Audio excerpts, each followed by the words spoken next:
If the company that made this machine goes out of business, this $1,900 disk resurfacing machine is nothing more than a paperweight. And it isn't because it's broken or anything like that, but it's because this little chip ran out of minutes. Thankfully, I have something in this envelope that will ensure that I have the right to repair these game disks well into the future, no matter what. It isn't piracy, it's saying no to a business model that punishes ownership. Stay tuned. Greetings viewers and welcome back to a new episode of Titan Repairs. A couple of videos back I made a video where I unclogged the lines on this EcoPro 2 that I purchased on eBay. I think I spent $650 on it if I remember right. And it's a $1,900 machine brand new. So a lot of you in the comments have kind of latched on to one quirk with this machine, and that is that you have to pay minutes to use the machine. And if you run out of minutes on that machine, even if you have compound left like I do, tough luck. You have to purchase a whole nother kit or a whole nother card.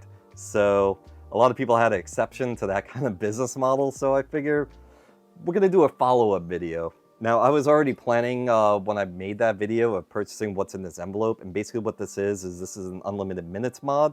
I will have a link in the description to the Discord of the people that made this, and basically I reached out to them. I paid them $150 and they shipped it to me. So basically I figured that this would be a great opportunity to set this up, show you how it works, and then that stack of games that we saw before, I think what we'll do is we'll run through a few games and we'll discuss what my thoughts are on this whole thing. So let's head up overhead and we'll open this up and start getting this together. Alright, first things first, let's just get this off the bench for the time being. I haven't even opened this thing yet since I've had it for a few days, so I don't even know if this guy sent me coal or what. But we'll find out together.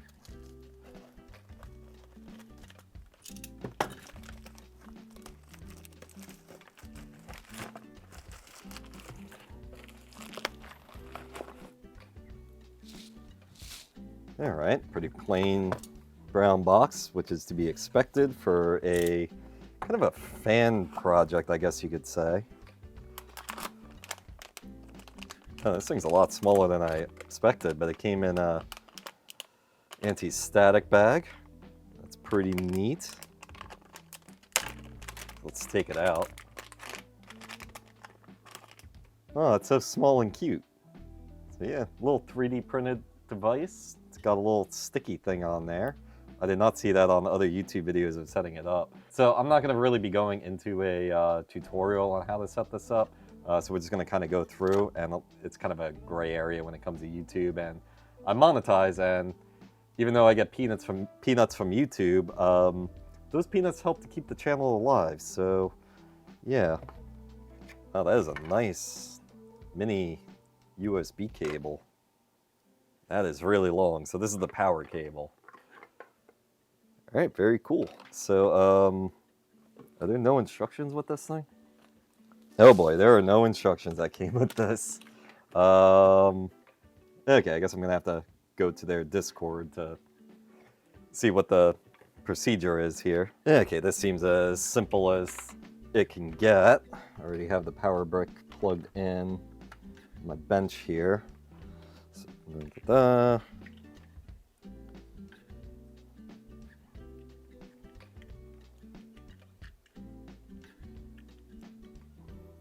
that there.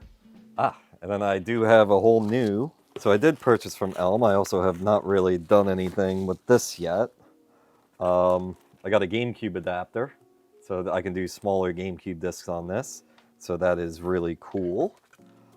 Did purchase some new pads. I think these are the mirror finish pads. Figured why not, they were only a few bucks. And then in here, this is the starter kit from Elm. We got more compound, the new key card, and 2 sets of pads. And then warnings about don't damage your key card or you basically have to pay us more money for us to send you a new one. Okay, so we gotta just take this out of here. It says sticker facing the bottom. I don't know what's the bottom of the mod. I'm guessing since the sticker's here, it goes like that. With the contacts facing up. Well, I guess we'll find out in a minute then, won't we? So I did go ahead and put in a set of these new pads, and then I did, like I did say in the last video, I did want to start new with fresh compound, so I replaced it with a brand new bottle. So this is obviously the old one. All right, so I guess we gotta put this key card in. Guess we'll just power cycle it. It says invalid key card. So just power cycle it again.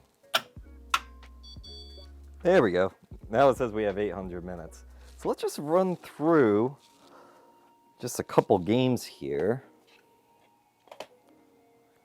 I have this one, Project Sylphid, Arc of Deception. Never even heard of this game before. Alright, so we got some light scratching on there. Whoop, almost put that in upside down. Alright, so we'll let that go for 30 seconds.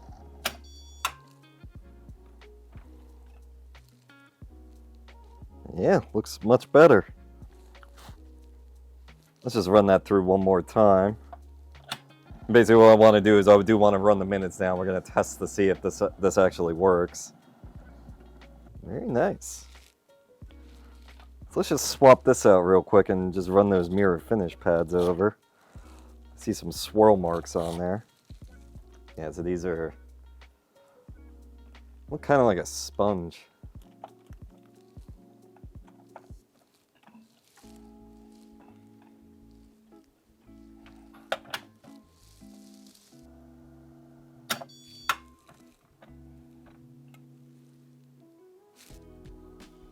Seems like there's still some scratches on there. Let's do it one more time. Let's run it for a minute. Let's see what happens. It's all just an experiment.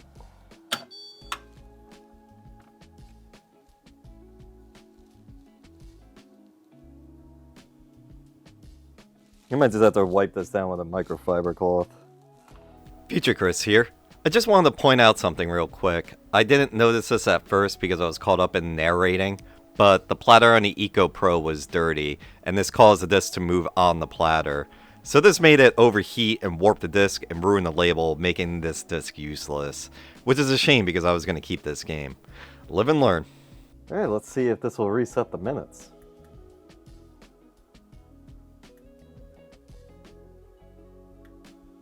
I think you might have to power cycle this.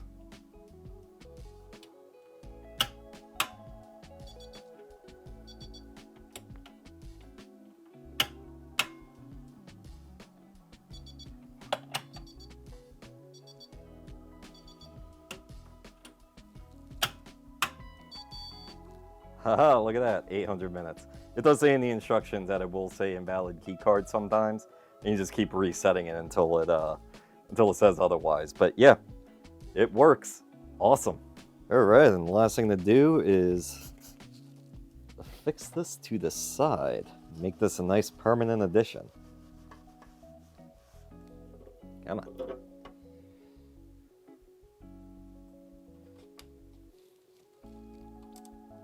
Alright, so let's run through some games while I go on my little soapbox here and kind of discuss what my thoughts on this whole subscription model is. Stuntman's actually kind of scratched up. Let's see. Put this through for a minute. Yeah, screw it. Let's do it. Oop, 2 minutes by accident. Oh well. So basically, this is kind of what I'm feeling about this. Now, this isn't like a subscription for something like software, like for example, Photoshop or Premiere Pro or anything like that in the Creative Cloud. Though I do have my own critiques on the software business model when it comes to subscriptions, you do at least get what you pay for. So with the subscription model for like Photoshop and Premiere, you do get regular updates along with that subscription fee that you pay every month. So you do pretty much get the most up-to-date version of that software. And then over the lifetime of that software, I feel like it does pretty much even out with the cost. Like I remember back in the day that I paid $700 for Photoshop CS6, but the monthly subscription over time, over the course of the years or whatever, I feel like kind of evens out, especially when you have the most up-to-date version.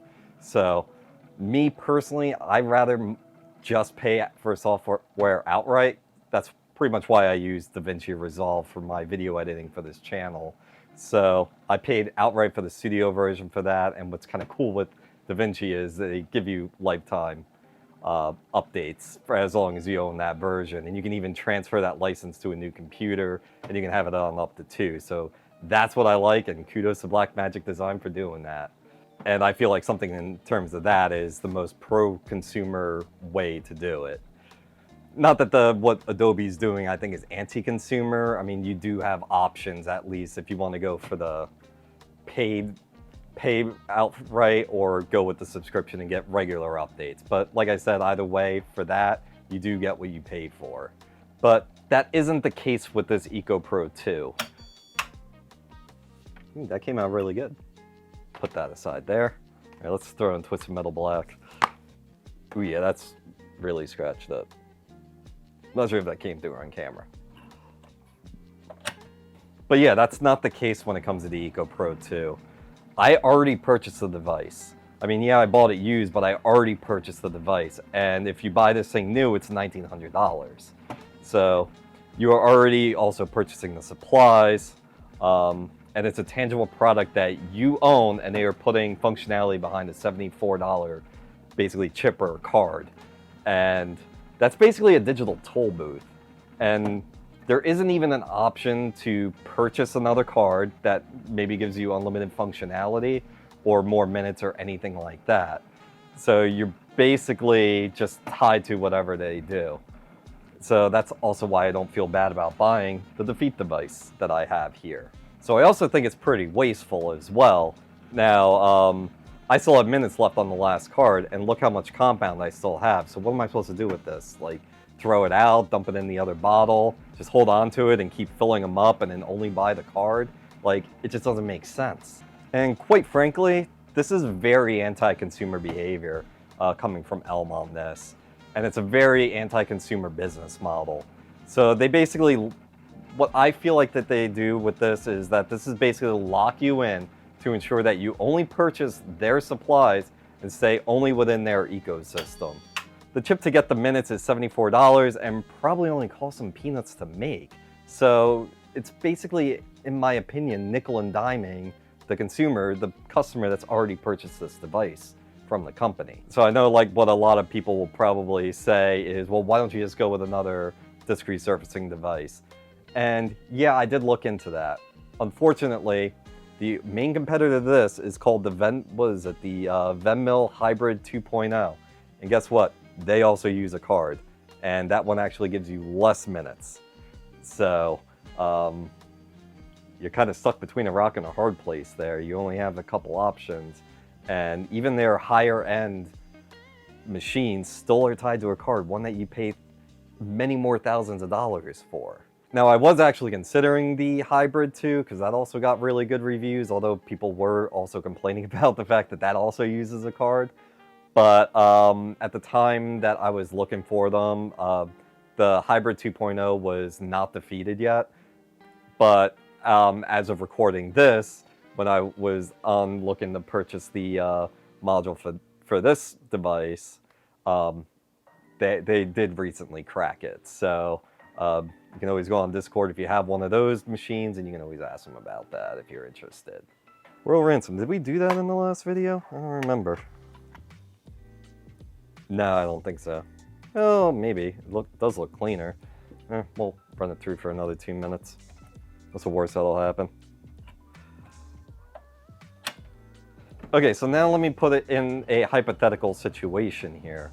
So what happens if Elm goes out of business? Once you use what's left on the card, you now have basically e-waste that you spent $1,900 on.